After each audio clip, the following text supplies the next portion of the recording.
शाम के 6 बज चुके हैं, लेकिन ऐसा नहीं कि अब तो खाने की तैयारी कर ले। कभी टाइम पर खाना नहीं मिलता, वो भी हमारी इस कामचोर बहू के कारण।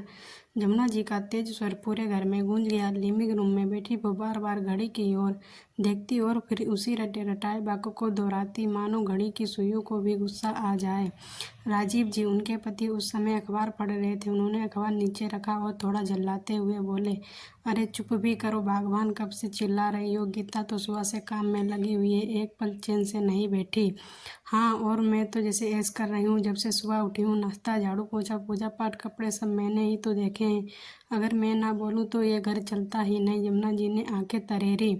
तो बोलने के साथ साथ थोड़ा हाथ भी चला लो, कभी घर में शांति तो बनी रहे। राजीव ने धीरे से जवाब दिया और उठकर अपने कमरे की ओर बढ़ गए। पर यमुना जी कहाँ रुकने वाली थीं? वो तो अब और ऊंची आवाज़ में बड़बड़ाने लगी, अरे ओ बड़ी बहू, कहाँ मर गई? मेरे गले में तो आवाज़ ही बैठ गई तुझे बुलाते बुलाते। रसोई से गीता हाथ में पल्लू किए बाहर निकली, माथे पर पसीना, चेहरे पर थकावट, फिर भी एक शांत मुस्कान लेकर बोली, जी माँ जी, कहिए। क्या कहिए? खाने की तैयारी है भी या नहीं? कब से गला फाड़ रही हूँ, सुनती तक नहीं। गीता ने धीमे स्वर में कहा, जी सब कुछ बना रही हूँ, अकेली हूँ, थोड़ा समय लग रहा है। अकेली है तो क्या रसोई की रानी बन गई है क्या? हर बार देर जब मेहमान आए तब और जानबूझकर देर करती है। छोटी बहू और मेरी बेटी को देखकर जलती है क्या? गीता चुपचाप रसोई में लौट गई। अंदर उसकी आंखें थोड़ी नम हो आईं, लेकिन उसने खुद को संभाल लिया। रोटियां सेक रही थी, तभी पीछे से आवाज आई, गीता तेरे ससुर जी की दवा का टाइम हो गया है, खाना दे आ पहले। गीता ने थाली में ताज़ा रोटी, गरम दाल और सब्जी परोसी और राजीव जी के पास जा पहुंची। राजीव जी के चेहरे पर बड़ी शांत मुस्कान थी। बहू, तेरा हाथ तो जादू है। मनन को भी तू ही झुलाएगी, खाना भी तू ही बनाएगी और सबको संभालेगी भी। पापा जी, आप मत कहिए ऐसा, आप है ना तो हिम्मत रहती है सब करने की। गीता ने थाली रखी और वापस मुड़ गई। उसी वक्त दरवाजे की घंटी बजी। मोहित, नेहा, पारुल और संजय वहां पहुंचे। पूरा घर एकदम खुशगवार हो गया। पर ऐसा कौन था जहाँ गीता रोटियों में मशगूल थी? भाभी, आज खाने में क्या है? मोहित ने हंसते हुए पूछा। गीता पानी की ट्रे लेकर बाहर आई। दाल चावल, आलू मटर, रायता और रोटियां। कुछ मीठा नहीं, पारुल बोली। बोलने से पहले ही यमुना जी बोल उठी, कहाँ से होगा मीठा? इसके बस का थोड़ी है। जब से आई है घर में बस बहाने ही बनाए हैं। गीता ने कुछ नहीं कहा। रसोई में जाकर चुपचाप रोटियां सेकती रही। बाहर सब हंस हंस कर बातों में व्यस्त थे। रोटी परोसने में भी घंटा लगेगा क्या? फिर से यमुना जी की तेज आवाज़ गूंजी। राजीव जी फिर से सामने आए। भगवान मदद करवा दो ना किसी से, मनन भी उसे परेशान कर रहा है। हमारे ज़माने में तो कोई मदद नहीं करता था और ये तो रानी बिटिया बनी बैठी हैं। पर इस बार राजीव जी चुप नहीं रहे। मैंने देखा कि बहू के लिए कोई नहीं बोल रहा तो फिर मुझे तो बोलना पड़ेगा ना। वो मेरी बहू है, पर सबसे पहले इस घर की बहू है और इस घर को बनाए रखने का सबसे बड़ा श्रेय उसे जाता है। राजीव जी रसोई में चले गए। गीता ने तुरंत कहा, पापा जी मैं कर रही हूँ ना, आप मत कीजिए। तू रोटियां सेक, बाकी मैं कर लूँगा। और हाँ, किसी को जवाब मत देना। तेरी खामोशी ही तेरी सबसे बड़ी ताकत है बेटा। और उसका मन भीग गया था। उसके ससुर ने ना केवल उसकी इज्जत रखी बल्कि उसकी मेहनत को सबसे ऊपर माना। जब राजीव जी ने खाना परोसा तो घर के हर सदस्य की आंखें झुक गईं। पारुल और नेहा धीरे से रसोई में आई। भाभी, मनन को सुला दीजिए, हम सब कुछ देख लेंगे। गीता की आंखें भर आईं, पर उसने मुस्कुराते हुए सिर हिलाया और बाहर आ गई। मनन, जो अब तक दादाजी की गोद में था, उनकी उंगलियों को पकड़ते हुए आंखें बंद कर चुका था। गीता ने धीरे से उसे उठाया और कहा, पापा जी, मनन आज कितना आपके साथ रहा, शायद ही मुझे इतना जुड़ा हो। धन्यवाद। राजीव जी ने उसका माथा चूमा। धन्यवाद मत कहे बहू, तू इस घर की रीढ़ है और तेरी दया से ही ये सब घर चलता है। राजीव जी ने अपनी बहू गीता से कहा। शाम बीत चुकी थी, खाना हो चुका था, सभी अपने अपने कमरे में जा चुके थे, लेकिन गीता की आंखों में नींद नहीं थी। वो बिस्तर पर लेटे लेटे छत की ओर देख रही थी। हर दिन का ये हिस्सा उनके लिए सबसे भारी होता था। जब घर शांत हो जाता तो उसकी भीतर की बेचैनी बोलने लगती। सास की बातें, घर के लोगों की खामोशी और ससुर जी की इंसाफ से भरी झलक, सब उसके मन में जैसे चलचित्र की तरह दौड़ रहे थे।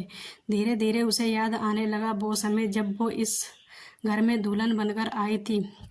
गीता की माँ उसके सिर पर हाथ फेरते हुए रो रही थी। बिटिया, कभी किसी से बहस मत करना, ससुराल में तुम्हारा काम है सबको जोड़कर रखना। उसने भी यही वादा किया था, माँ मैं सबको अपना बना लूँगी। उस दिन उसकी आंखों में सपने थे। राजू जो थोड़ा शर्मीला था लेकिन व्यवहार में अच्छा, ससुर जी शांत थे और जमुना जी बहुत बोलती थी। पर क्या सासें आमतौर पर ऐसी नहीं होती। पर वो क्या जानती थी कि बोलने और तानों के बीच एक महीन रेखा होती है जो वक्त के साथ घाव बन जाती है। शादी के शुरुआती दिन तो सब ठीक थे। जमुना जी गीता को बहुत कुछ सिखाती थी लेकिन हर बात में एक ताना, एक कटाक्ष छिपा होता। तेरी माँ ने तुझे कुछ नहीं सिखाया क्या? आजकल की लड़कियां बस श्रृंगार करना जानती हैं, काम नहीं। गीता चुप कर रह जाती। राजू भी कोई खास पक्ष नहीं लेता। माँ जैसी है वैसी ही रहेगी, तू ध्यान मत दिया कर। पर ध्यान न देना आसान होता है क्या? धीरे धीरे घर का हर काम गीता के सिर पर आने लगा।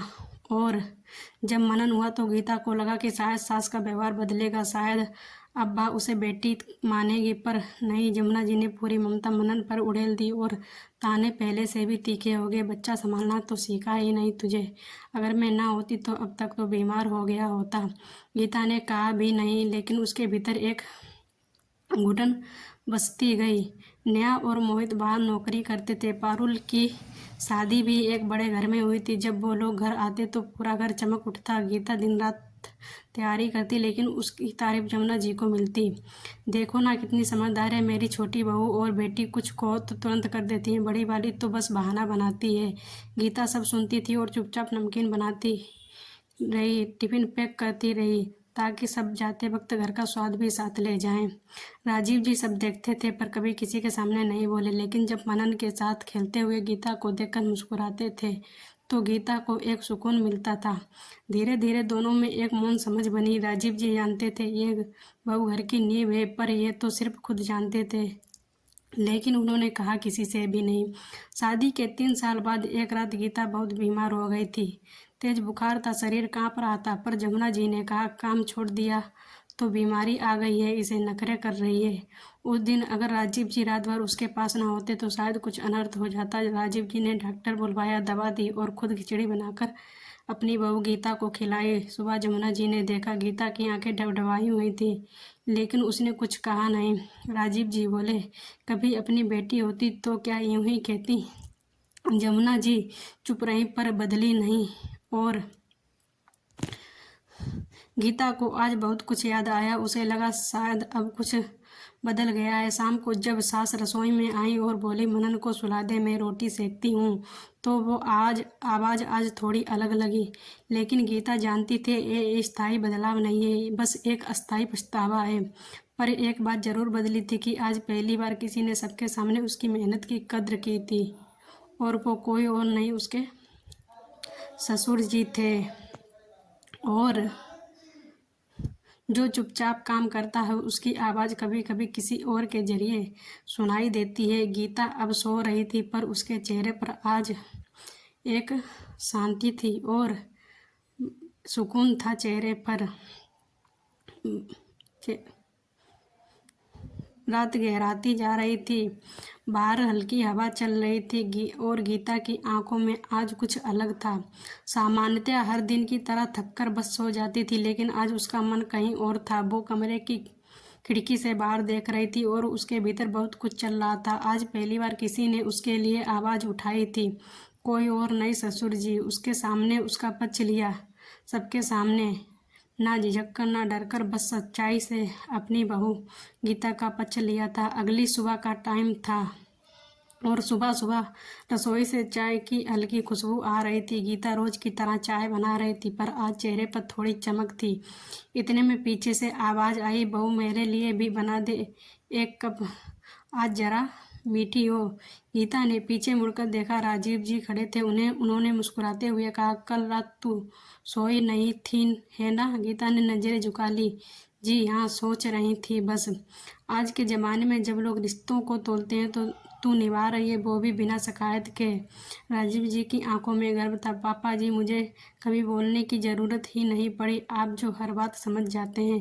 राजीव जी हंस पड़े। तेरी चुप्पी बोलती है गीता, और मैं उस आवाज़ को पहचानता हूँ और उस आवाज़ को महसूस करता हूँ, इसीलिए मैंने सबके सामने तुम्हारा पक्ष लिया।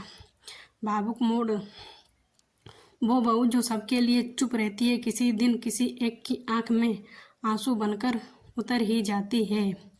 और जिस घर में बहू की इज्जत ससुर करता है, वहाँ की दीवारें भी मुस्कुराती हैं। और सास ने जो नहीं देखा वो ससुर की नज़रों ने पढ़ लिया था और महसूस कर लिया था। तभी उन्होंने गीता का पक्ष लिया, सबके सामने, घर वालों के सामने। आज पहली बार ऐसा हुआ कि जमुना जी बिना बोले चुपचाप बैठी रही। नेहा रसोई में आकर बोली, भाभी आज से सब मिलकर काम करेंगे, आप अकेली क्यों थकती हैं? गीता मुस्कुरा दी, नहीं नेहा, तुम मेहमान हो। नहीं भाभी, हम आप मेहमान समझती थी, हम तो अब घर के हिस्से हैं। यह सुनकर गीता को थोड़ी राहत मिली। शायद वक्त बदल रहा था और अब जज्बात भी बदल रहे थे। मनन दौड़ता हुआ आया और गले से लिपट गया। मम्मा, आज हम दादा जी के साथ फिर से खेलेंगे। गीता मुस्कुराई, हाँ बेटा, लेकिन पहले नाश्ता कर लो, राजीव जी ने पास आकर कहा। आज नाश्ता मैं बनाऊंगा मनन के लिए, दादाजी के हाथ की स्पेशल रेसिपी। गीता के चेहरे पर एक और मुस्कान फैल गई। आज वो खुद को अकेली नहीं, घर की जरूरी हिस्सा महसूस कर रही थी। और हृदय स्पर्शी लाइनें जो आपको सोचने पर मजबूर कर दे। कभी कभी एक इंसान की समझदारी उस सन्नाटे को भी तोड़ देती है जो सालों से घर के भीतर जड़ जमा चुका हो। और बहू का सम्मान तब नहीं होता जब वो चिल्लाए, बल्कि तब होता है जब कोई उसके बिना बोले ही उसकी पीड़ा को समझ जाए और उसकी तरफ से बोले और बहू का पक्ष ले। अगर बहू सही हो तो। रात को जब गीता बिस्तर पर लेटी तो उसका हाथ किसी ने धीरे से थामा। उसका पति था राजू। सॉरी गीता, मैं अक्सर तेरे लिए खड़ा नहीं हो पाया, लेकिन आज पापा ने जो कहा वो सुनकर शर्म आ गई खुद पर। गीता चुप रही, सिर्फ एक नरम मुस्कान दी। राजू ने कहा, मुझे अब सीखना है रिश्ते निभाना, पहले तेरे साथ फिर सबक के साथ।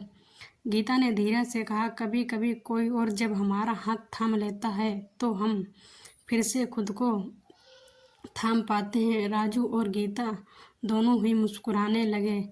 और अगले दिन घर में सुबह से हलचल थी। आज मोहित, नेहा, पारुल और संजय को लौटना था। गीता सुबह 5 बजे से ही उठ गई थी। सुबह नाश्ता, चाय और उनके लिए तैयार किया गया सूखा नाश्ता, सब कुछ उसने एक एक करके पैक किया। मनन अभी सोया हुआ था। ससुर जी बाहर अखबार पढ़ रहे थे। जमुना जी मंदिर में थी। पर आज पूरे माहौल में एक अजीब सा सन्नाटा था। शायद कल रात की घटना ने सबकी सोच में कुछ हलचल मचा दी थी। चाय के दौरान सभी लोग गीता ट्रे में चाय लेकर सबके पास पहुंची। राजू ने उससे ट्रे लेते हुए कहा, तुम बैठो ना गीता, मैं सबको दे देता हूँ। गीता को यह अजीब लगा, लेकिन अच्छा भी। कल से सब कुछ बदल क्यों रहा है, गीता मन में सोचने लगी। या फिर से सब कुछ पल भर का है। चाय के दौरान पारुल ने धीरे से कहा, भाभी आप इतना सब करती हो और हम शायद कभी धन्यवाद तक नहीं कहते। गीता कुछ कहती उससे पहले राजीव जी बोले, क्योंकि इस घर में उसकी मेहनत को कर्तव्य समझा गया, संवेदना नहीं। सबके चेहरे गंभीर हो गए। आज मैं कुछ कहना चाहता हूँ, राजीव जी बोले। बहू के आने से इस घर में जो स्थिरता आई है वो तुम लोग नहीं देख पाए। रोज की रोटी सब्जी, टिफिन, साफ सफाई, बच्चे की परवरिश, मेहमानों का आदर, ये सब उसकी बदौलत है। लेकिन हमने क्या किया? सब चुप। हमने उसे कामवाली से भी कम समझा, कभी तारीफ नहीं, कभी पीठ पर हाथ नहीं रखा। और सबसे दुख की बात, उसकी सास ने उसे हमेशा ताना दिया, कभी उसे अपनी बहू नहीं माना। जमुना जी की आंखें नीचे झुक गईं। और जब सबने अपने बैग संभाले और गाड़ी के पास पहुंचे तो गीता पैकेट लेकर बाहर आई। ये सब क्या है भाभी? नेहा ने पूछा। आप सबके लिए कुछ नमकीन और मिठाई बनाई है, जाते वक्त रास्ते में काम आएगी। नेहा का गला भर आया। भाभी हम बस मेहमान नहीं हैं, आपका परिवार है और आपने हमें ऐसा अपनाया। सॉरी भाभी, कल तक कुछ और ही सोचते थे, आज समझ में आया काम करने वाला बड़ा नहीं होता बल्कि मन से देने वाला सबसे बड़ा होता है। गाड़ी जाते ही जमुना जी मंदिर के सामने बैठ गईं। उनके हाथ कांप रहे थे। राजीव जी पास आए। अब भी समय है भगवान, बहू को बहू बना लो, वो आज भी तुम्हारी और उम्मीद से देखती है। जमुना जी उठी और रसोई में पहुंची। गीता बर्तन धो रही थी। बहू, आवाज़ कांप रही थी। गीता ने चौंक कर देखा। बर्तन छोड़, मेरे साथ चल, मनन को तैयार करना है और फिर आज की रसोई हम दोनों मिलकर करेंगे। गीता कुछ कह ना सकी, बल्कि हल्की सी मुस्कान के साथ सिर हिला दिया। और जिस दिन सास की आंखों में बहू के लिए पछतावा उतर जाता है, उसी दिन से घर फिर से घर बनने लगता है। बहू का असली न्याय तब होता है जब चुप रहकर भी उसकी मेहनत दुनिया को बोलने पर मजबूर कर देती है। कभी किसी के लिए थाली सजाने वाली बहू की आंखें खुद कभी थाली की उम्मीद नहीं करती, वो तो बस इज्जत की प्यासी होती हैं और इज्जत की प्यासी होती हैं। आज जमुना जी की आंखों में पछतावा था अपनी बहू गीता के लिए। शाम को जब गीता, राजू और मनन साथ बैठकर खाना खा रहे थे, ससुर जी ने कहा, बहू आज खाना बहुत स्वादिष्ट है, लेकिन सबसे स्वादिष्ट बात यह है कि आज पहली बार तूने बिना चुपचाप खुशी से खाना खाया है। गीता ने धीमे से कहा, पापा जी, ये आपके कहे एक वाक्य की ताकत है जिसने मुझे अंदर से हिम्मत दी है। और दूसरे दिन सुबह की नई शुरुआत का टाइम था। आज की सुबह कुछ अलग थी। गीता रोज की तरह उठी, लेकिन आज उसकी चाल में कोई थकान नहीं थी, उसकी आंखों में सुकून था। आज वो रसोई में अकेले नहीं थी, जमुना जी खुद उसके साथ खड़ी थी। गीता ने उन्हें देखकर चौंकते हुए कहा, माँ जी आप? जमुना जी ने धीमे स्वर में कहा, हाँ बहू, अब साथ में करेंगे, घर भी तो हमारा है और जिम्मेदारी भी तो हमारी है। आज से तुम अकेले काम नहीं करोगी। राजीव जी, राजू और मनन बैठे थे। गीता और जमुना जी दोनों नाश्ता लेकर आई। राजू ने पूछा, माँ आप दोनों साथ में? हाँ बेटा, आज से यह घर एकजुट चलेगा, बहू अकेली नहीं होगी अब। जमुना जी का यह कहना जैसे पूरे घर को जोड़ गया। राजीव जी की आंखों में चमक थी। उन्होंने धीरे से कहा, माफ़ करना भगवान, मुझे यह दिन बहुत पहले देखना चाहिए था। जमुना जी ने गीता का हाथ पकड़कर कहा, बहू, जब से तू इस घर में आई है तूने सिर्फ दिया ही है, लेकिन मैंने तुझसे सिर्फ लिया। आज मैं देरी से सही पर तुझे अपना मानने आई हूँ। क्या तू मुझे माफ़ कर सकेगी? गीता की आंखों से आंसू बह निकले। माँ जी आप कुछ कह दीजिए, यही बहुत है मेरे लिए। मैं कोई गिनती नहीं करती, बस दिल जोड़ती हूँ। कुछ दिनों बाद पारुल का फ़ोन आया, भाभी, मम्मी बहुत बदल गई हैं, हम सब हैरान हैं। गीता मुस्कुराई। कुछ रिश्ते देर से सही लेकिन खिलते ज़रूर हैं, बस एक सही मोड़ की ज़रूरत होती है। राजू अब गीता की हर बात में साझेदारी करने लगा था। मैं अब सिर्फ पति नहीं, तेरा दोस्त बनना चाहता हूँ, राजू ने कहा। बहुत वक्त मैंने चुपचाप देखा, अब वो सब करना चाहता हूँ जो तुझे सच में खुश करे। गीता ने बस एक बात कही, मेरी सबसे बड़ी खुशी तब होगी जब इस घर की हर औरत को इज्जत मिले, चाहे वो बहू हो या चाहे बेटी हो। गीता ने पूरे मोहल्ले में एक छोटा सा कार्यक्रम रखा, माँ बेटी मिलन दिवस। इसमें हर घर की बहू और सास को बुलाया गया था। कार्यक्रम में जब जमुना जी स्टेज पर आई तो उन्होंने कहा, मैंने बहुत देर की, लेकिन अब हर सास से कहती हूँ, अपनी बहू को बेटी समझो, क्योंकि वही तुम्हारा सबसे बड़ा सहारा बनती हैं जब सब छूट जाता है। एक शाम जमुना जी, गीता और मनन साथ बैठकर आंगन में बात कर रहे थे। मनन ने पूछा, दादी, मम्मा आपकी बहू है ना? जमुना जी ने गीता का हाथ पकड़ते हुए कहा, नहीं बेटा, अभी ये मेरी बेटी है, बहू तो पहले थी, अब तो इस घर की शान है। एक बहू घर में रिश्ता जोड़ने आती है, लेकिन उसे रिश्ता बनने में वक्त लगता है, जब तक कोई उसकी खामोशी को आवाज़ ना दे दे। कभी कभी सबसे बड़ा परिवर्तन एक सास के दिल में होता है, जब वो अपनी बहू को बेटी की तरह देख लेती हैं। जो बहू सिर्फ सेवा करती है उसे नौकरानी समझा जाता है, पर जो बहू दिल से रिश्ते निभाती है वही घर की असली रानी होती है। एक दिन गीता खिड़की से बाहर देख रही है जहाँ उसका छोटा बेटा साइकिल चला रहा है, सास पौधों को पानी दे रही है और पति लॉन की कुर्सी पर बैठा अखबार पढ़ रहा है। माँ मुस्कुराती है और मन ही मन सोचती है, मैंने कभी घर बदलने की कोशिश नहीं की थी, मैं तो बस दिल से काम करती रही और शायद इसी दिल ने सबको बदल दिया।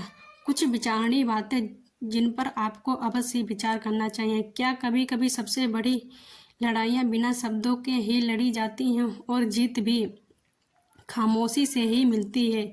एक बहू की थाली में सिर्फ खाना नहीं होता है, उसमें उसका आत्मसम्मान, उसकी तपस्या और उसका मौन समर्पण भी परोसा जाता है। सास का एक मीठा शब्द बहू के दिल की सारी थकान को मिटा सकता है, पर अफसोस की बात यह है कि कई घरों में वो शब्द कभी निकलते ही नहीं हैं। जो बहू दिन रात घर संभालती है वही सबसे कम देखी जाती है। बस यही इस समाज की सबसे बड़ी विडंबना है। औरत की ताकत उसकी सहनशीलता में होती है, पर जब वो चुप रहती है तो इसका मतलब ये नहीं कि वो कमज़ोर है, वो कुछ कर नहीं सकती है। वीडियो पसंद आई है तो प्लीज़ वीडियो को लाइक एवं चैनल को सब्सक्राइब करें तो ताकि कोई भी स्टोरी आपसे मिस ना हो जाए, और कमेंट बॉक्स में अपनी प्रतिक्रिया ज़रूर दें कि आपको स्टोरी में क्या